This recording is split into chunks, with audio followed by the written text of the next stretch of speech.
So we have Dick Beardsley here from Grandma's Marathon, and you're going to be part of the Young Athletes Foundation thing going on tonight. I am, Chris. I'm really looking forward to it. You know, I've never taken part in it. I've donated books and guide trips and things like that over the years to help raise money. But I'm really excited about actually being able to be there this evening. So I'm really looking forward to it. So you kind of see some of the people that are the support team, so to speak. Absolutely. I mean, they've raised a lot of money since it started back in the early 1990s and really give a lot of great opportunities to the young kids in the Duluth Superior area. So, boy, I'm just really excited to be here and be part of it. So what are some of the things that you've donated over the years?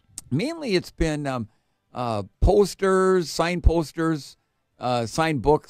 I've got an autobiography that came out in 2002, Staying the Course, A Runner's Toughest Race. And then John Brandt wrote a book called Duel in the Sun, which is about the race Salazar and I had at Boston back in 1982.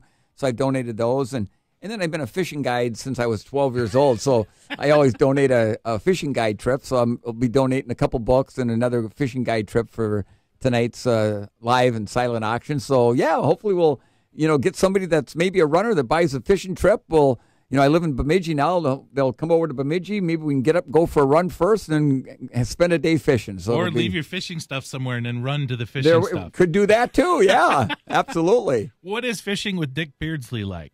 Do you talk old running war stories, or is it all over the place? No, it's all over the place. That's what I tell kids. I get a number of kids over the years high school kids that'll job shadow me that just want to see what it's like being a fishing guide. And like I tell them, when we're all done and I sit down with them, I say, yes, you've got to have good equipment. Yes, you've got to know what you're doing and where to go. But I said, most importantly, you got to be a people person. You got to be able to get in a boat with people you probably don't know, never met before. And whether it be a 4-hour half-day trip or an 8-hour full-day trip, the fish aren't always jumping in the boat. You got to entertain them a little bit. So I tell stories, and if I get runners, of course, they want to hear about all the running stories. And then I tell stories about being a guide for so long and the different things that have happened in that occupation over the years. And it really is a lot of fun. And I've made lifelong friends with a number of guide clients over the years. And now I've got some where I took their little kids out, their kids. Now I'm taking their little kids out. Oh, my God. Yeah, it's really been fun. Yeah, absolutely. So how many times have you had to repeat the Salazar story? Oh, my. You know what? Too numerous to remember, Chris. But honestly, I never get tired of telling this story if somebody wants to hear it, because it was such a good memory, even though I didn't actually win. It was such a good memory, and it'll be 35 years next April. And I can still remember it like I ran it this morning. It's a great story, though. Yeah. I mean, the great stories need to be told over and over. I'm sure Joe Montana probably tells his stories over and over. I'm sure he does. Yeah, I wouldn't imagine.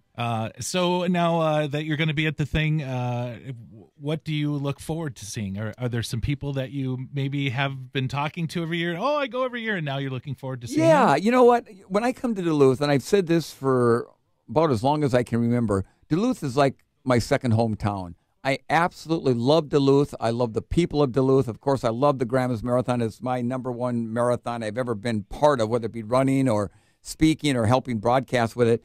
And I just love coming over and seeing all the people that I normally only see in June when I come over. And I'm terrible at remembering names, but I'm good at faces. And so I'm looking forward to seeing a bunch of familiar faces and just seeing how everybody's doing, and then a little over 7 months from now, we'll be getting ready for the Grandma's Marathon 41st. Yeah. Unbelievable! Before you know it, we'll be saying, "Oh my gosh, that's next week." I know it.